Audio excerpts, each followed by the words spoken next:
folks. Sorry to keep you waiting. There was a couple phone calls. Today, I'm announcing the United States is targeting the main artery of Russia's economy. We're banning all imports of Russian oil and gas and energy. That means Russian oil will no longer be acceptable at U.S. ports, and the American people will deal another powerful blow to Putin's war machine. This is a move that has strong bipartisan support in the Congress and, I believe, in the country. Americans have rallied to support their Ukrainian people and made it clear we will not be part of subsidizing Putin's war. We made this decision in close consultation with our allies and our partners around the world, particularly in Europe, because a united response to Putin's aggression has been my overriding focus, to keep all NATO and all of the EU and our allies totally united. We're moving forward with this ban, understanding that many of our European allies and partners may not be in a position to join us. The United States produces far more oil domestically than all the European countries combined. In fact, we're a net exporter of energy. So we can take this step when others cannot. But we're working closely with Europe and our partners to develop a long-term strategy to reduce their dependence on Russian energy as well. Our teams are actively discussing how to make this happen, and today we remain united. We remain united in our purpose to keep pressure mounting on Putin and his war machine. This is a step that we're taking to inflict further pain on Putin, but there will be cost as well here in the United States. I said I would level with the American people from the beginning, and when I first spoke to this, I said defending freedom is going to cost. It's going to cost us as well in the United States. Republicans and Democrats understand that. Republicans and Democrats alike have been clear that we must do this. Over the last week, I've spoken with President Zelensky several times to hear from him about the situation on the ground and to consult and continue to consult with our European allies and about U.S. support for Ukraine and the Ukrainian people. Thus far, we've provided more than $1 billion in security assistance to Ukraine. Shipments of defensive weapons are arriving in Ukraine every day from the United States, and we, the United States, are the ones coordinating the delivery of our allies and partners of similar weapons, from Germany to Finland to the Netherlands. We're working that out. We're also providing humanitarian support for the Ukrainian people, both those still in Ukraine and those who have fled safely to a neighboring country. We're working with humanitarian organizations to surge tens of thousands of tons of food, water, and medical supplies into Ukraine, and with more on the way. Over the weekend, I sent Secretary Blinken to visit the border between Poland and Ukraine and to Moldova to see what the situation was firsthand and report back. General Milley, Chairman of the Joint Chiefs of Staff of our Defense Department, was also in Europe, meeting with his counterparts and allies on NATO's eastern flank to reassure them, those countries bordering Russia, NATO countries, that we will keep our NATO commitment, the sacred commitment of Article 5. The Vice President Harris is going to be traveling to meet with our allies in Poland and Romania later this week as well. I've made it clear that the United States will share in the responsibility of caring for the refugees so the costs do not fall entirely on the European countries bordering Ukraine. And yesterday I spoke with my counterparts in France, Germany, and the United Kingdom about Russia's escalating violence against Ukraine and the steps that we're going to take together with our allies and partners around the world to respond to this aggression. We are enforcing the most significant package of economic sanctions in history, and it's causing significant damage to Russia's economy. It has caused Russian economy to, frankly, crater. The Russian ruble is now down to 50%, by 50% since Putin's announced his war. 1 ruble is now worth less than 1 American penny. 1 ruble is less than 1 American penny. And preventing Russia's central bank from propping up the ruble and to keep its value up. They're not going to be able to do that now. We cut Russia's largest banks from the international financial system, and it has crippled their ability to do business with the rest of the world. In addition, we're choking off Russia's access to technology like semiconductors and sap its economic strength and weaken its military for years to come. Major companies are pulling out of Russia entirely without even being asked, not by us. Over the weekend, Visa, MasterCard, American Express, they all suspended their services in Russia, all of them, joining a growing list of American and global companies from Ford to Nike to Apple. They've suspended their operations in Russia. The U.S. Stock Exchange has halted trading of many Russian securities. And the private sector is united against Russia's vicious war of choice. The U.S. Department of Justice has assembled a dedicated task force to go after the crimes of Russian oligarchs. And we're joining with our European allies to find and seize their yachts, their luxury apartments, their private jets, and all their ill-begotten gains to make sure that they share in the pain of Putin's war. These, by the way, are giant yachts. You've put some of them in your press. I mean, some of them are, I think I read one was over 400 feet long. I mean, this is worth hundreds of millions of dollars. The decision today is not without cost here at home. Putin's war is already hurting American families at the gas pump. Since Putin began his military buildup on Ukrainian borders, just since then, the price of the gas at the pump in America went up 75 cents.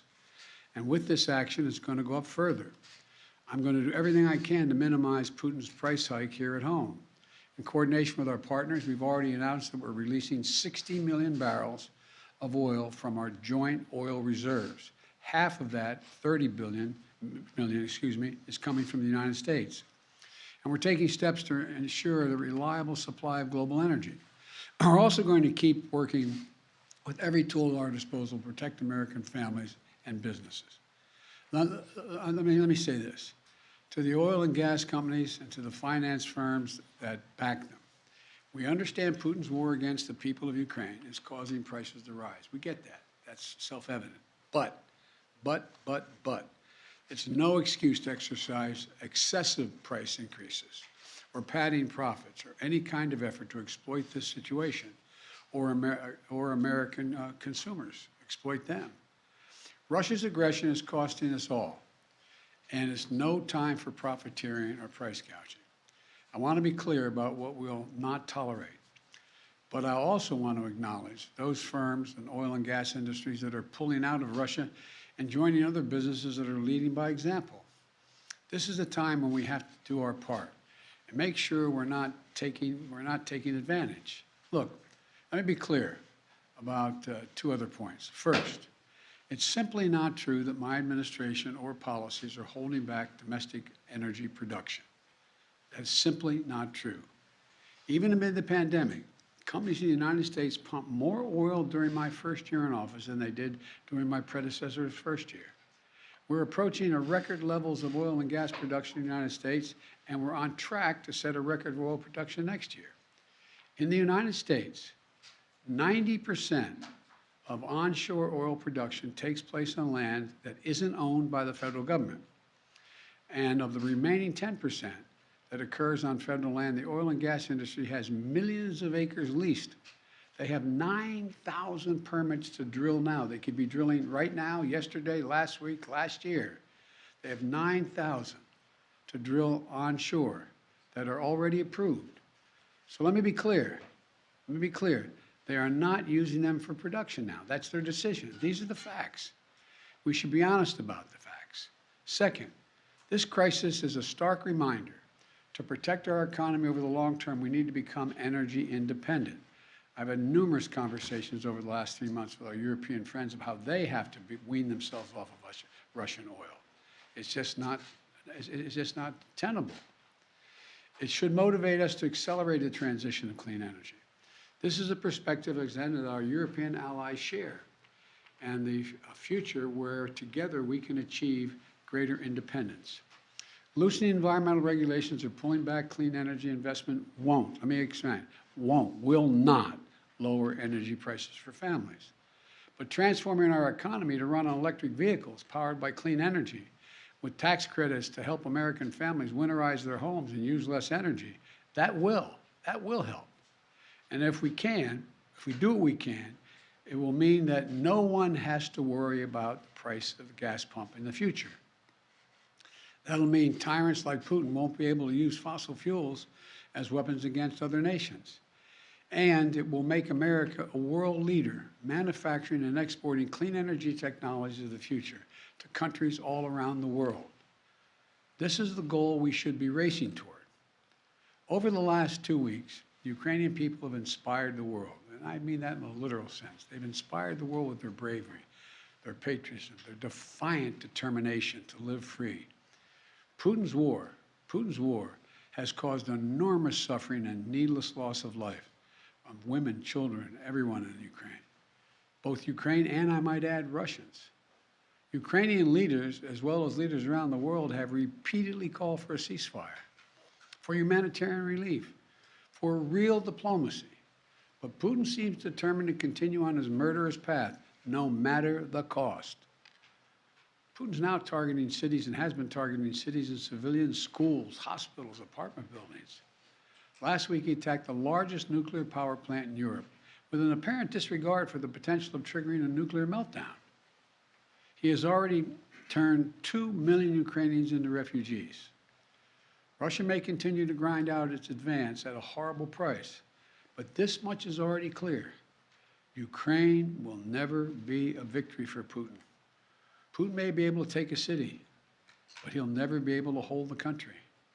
And if we do not respond to Putin's assault on global peace and stability today, the cost of freedom and to the American people will be even greater tomorrow. So we're going to continue to support the brave Ukrainian people as they fight for their country. And I call on Congress to pass the $12 billion Ukraine assistance package that I have asked them for of late. Ukrainian people are demonstrating by their physical courage that they are not about to just let Putin take what he wants. That's clear. They'll defend their freedom, their democracy, their lives. And we're going to keep providing security assistance, economic assistance, and humanitarian assistance. We're going to support them against tyranny, oppression, violent acts of subjugation. People everywhere, and I think it's maybe even surprised some of you all, people everywhere are speaking up for freedom. And when the history of this war is written, Putin's war on Ukraine will have left Russia weaker and the rest of the world stronger. May God bless all those heroes in Ukraine. And now I'm off to Texas. Thank you very, very much. I know there's a lot of questions. I know there's a lot of questions, but there's a lot more that has to be made clear, and I'm going to hold on that until we get more information. Thank you. Appreciate it.